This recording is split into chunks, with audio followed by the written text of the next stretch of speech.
Okay, let's go on and do green shades and tints. So part of our color wheel. So I'm going to mix this one first. So it's our green, and it's going to be our middle green. And we've already got these mixed up from earlier. And so I'm going to go ahead and take some of this, and I'm going to make some tints. And I'll start out making something and say, whoa, that's a big jump. So I'm going to go ahead and make a little bit darker. And again, I don't want to have too little paint because I'm having to paint each color section twice. So I want to have thick enough paint that I can do that. And that looks like it might be a good first jump down. So I'll go ahead and put that over there. And then, since I dirtied my white over here, I'm going to clean it up and we'll make a middle jump down. So keep taking some paint and mixing it in. Make sure it's homogenized really well. Again, it's not kind of stirring like you're doing a pot, but it's like a squish battle. And I like to keep it kind of orderly in a very particular little pile. So I can do that by getting it off my palette knife and putting it on the very end and putting it down. So I think that those two are really close and this one's really far. So I think I'm going to go ahead and bring some more white and add this one to that pile. And see, and plus now I'm getting a good amount of paint that I want to have. And that looks pretty good. So I'm going to go ahead and mix what's left on my palette knife and all these scrapings to make this last one.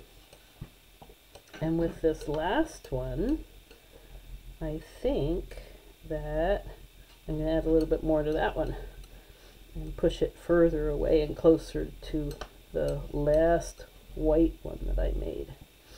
So that's a pretty big jump there between this one and that one, and it's also bigger than I think my other color jumps were with these guys. So I'm going to well, first thing I'm going to do is I'm going to spread this out and really look at it, and that feels pretty good. So I'm going to take all this detritus or extra scrapings, and I'm going to add it to this one to make it closer.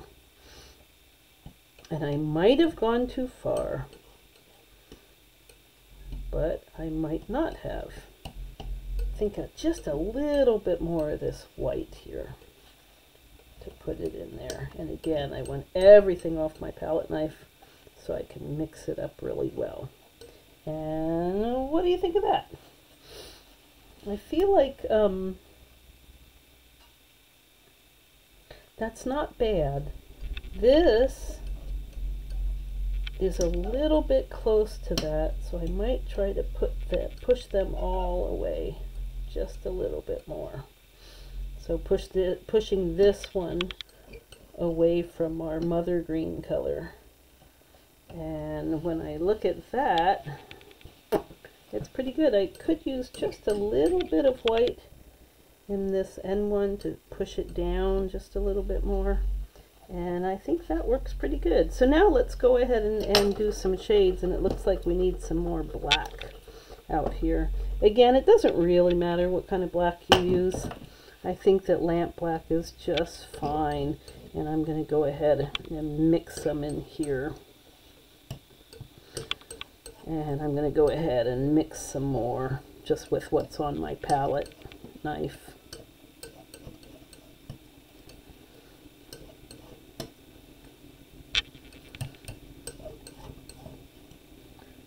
And a little bit more of that. I can see some of the black on the very end of my palette knife. So I can put that, and I feel like that works pretty good for our first step down. So I'm going to go ahead and mix up what I have on here. Make sure you don't get into the tint, or it will not be a shade anymore. It will be a tone, because a tone is black and white mixed together. So we can go ahead and put that in.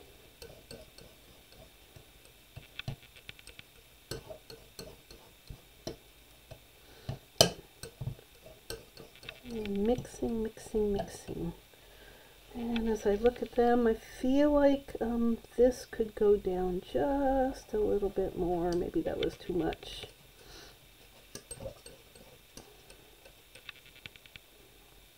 And because this is my very end one, I don't need a whole lot.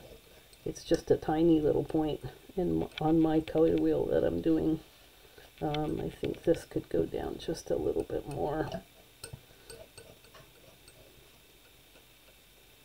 Maybe it can go up a little bit more.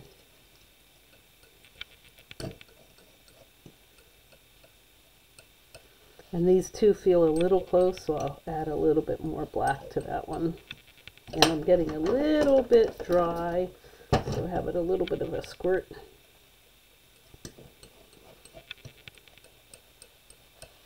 And I still have some wet paint over there in case I do need to mix up some more.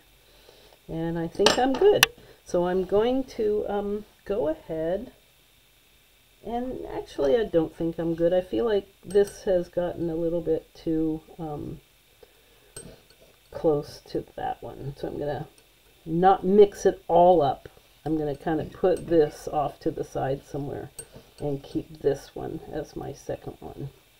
And I'm going to go ahead and paint this on. I'm going to start from, give myself some room. Bring this down. These are awesome colors. And squirt this to clean it up a little bit better. Run my blade around my palette, make some squeaking noises, and go ahead and let's go ahead and paint this. So I'm going to start at this end, and I'm going to go ahead and put the first shade in. Shade number 3, the darkest.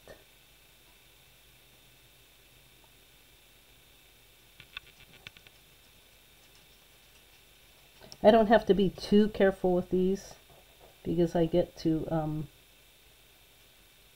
cut off the extra edges, which we'll see it all nice and pretty at the very end.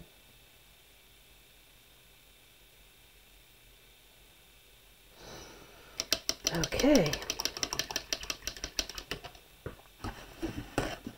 When I get in here, I have to be a lot more careful. So here's shade number 2.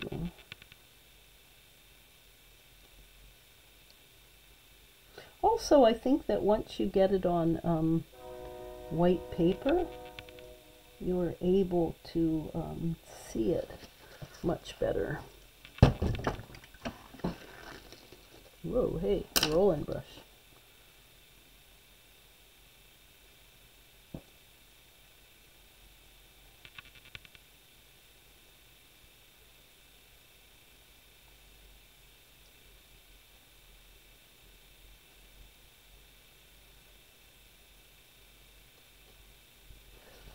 Okay.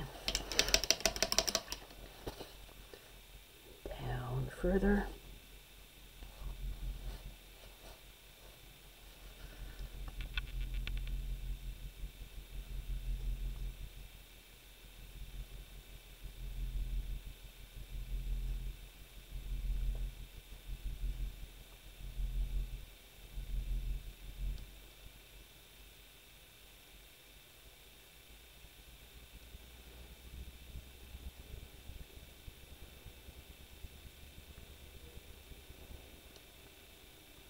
I'm getting down a little bit close to all my paint for this one. So two things. One is I want to make sure that I have a little bit of dry paint left on my palette in case I need to, wet paint left on my palette in case I need to make more. And two is, again, I can use my palette knife to scrape up the paint and put it on because it doesn't absorb into the bristles. And go ahead and put it on.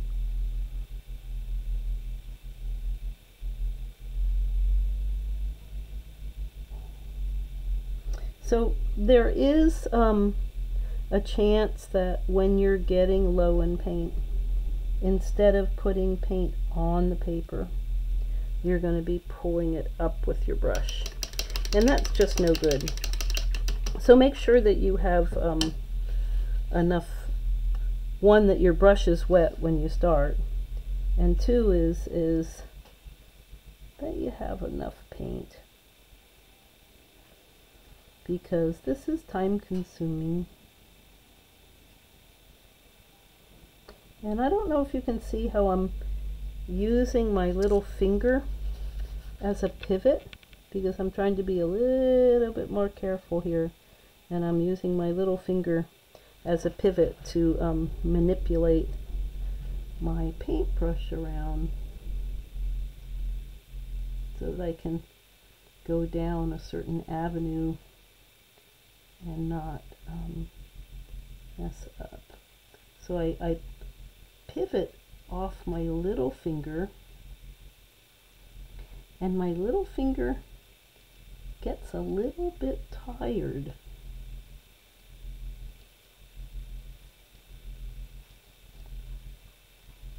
As I'm doing that.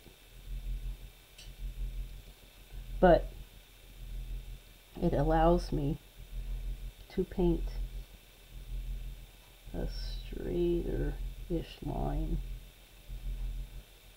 Once this paint dries, I can come over it and paint another color on top of it without worrying about it so much. So we can always fix mistakes. I think that's one of the nice things about paint, is that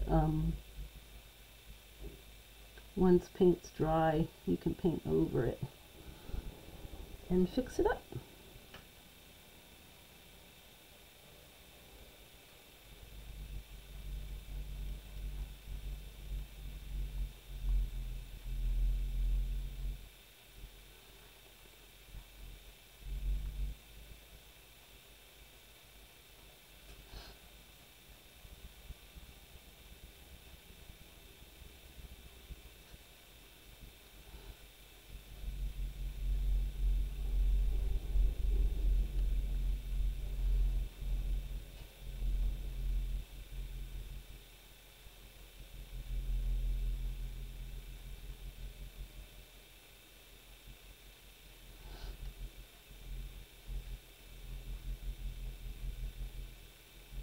There's a drawing stick that the old masters used to use to keep your hand from touching your work.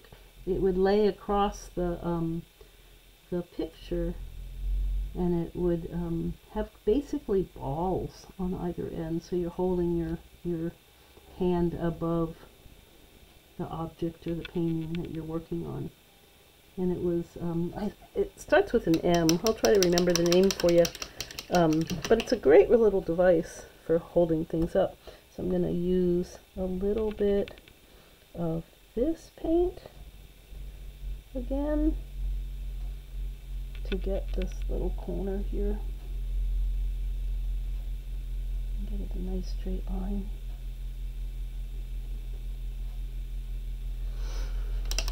And now we go for tint number 2.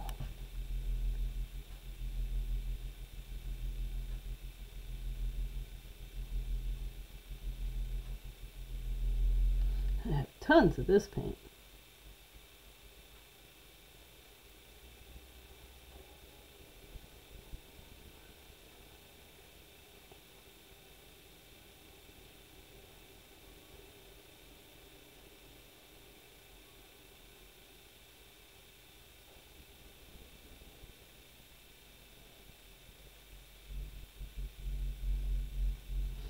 I like zinc white a lot. I think that like I said, it preserves the brilliance and the intensity of your colors.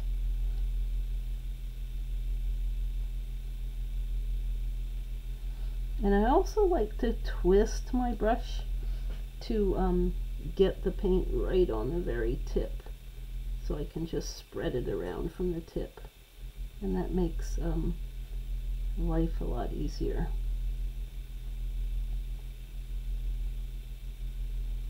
Okay.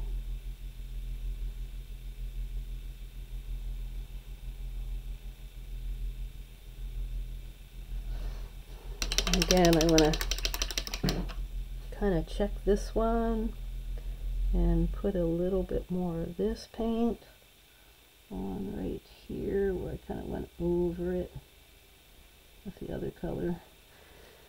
And I'm happy about that. And so my last little triangle of paint, last little guy.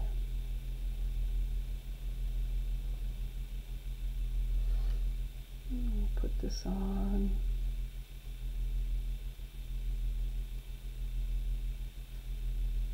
Take it all the way into the middle.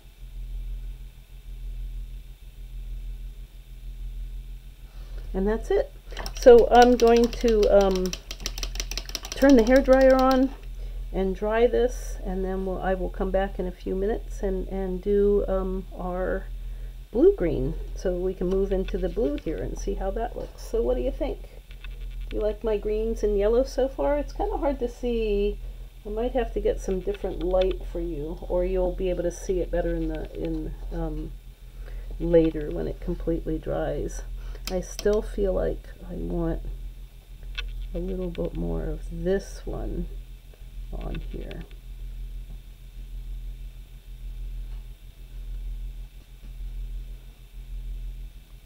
Okay, let's hair dry this and we'll get the next color going.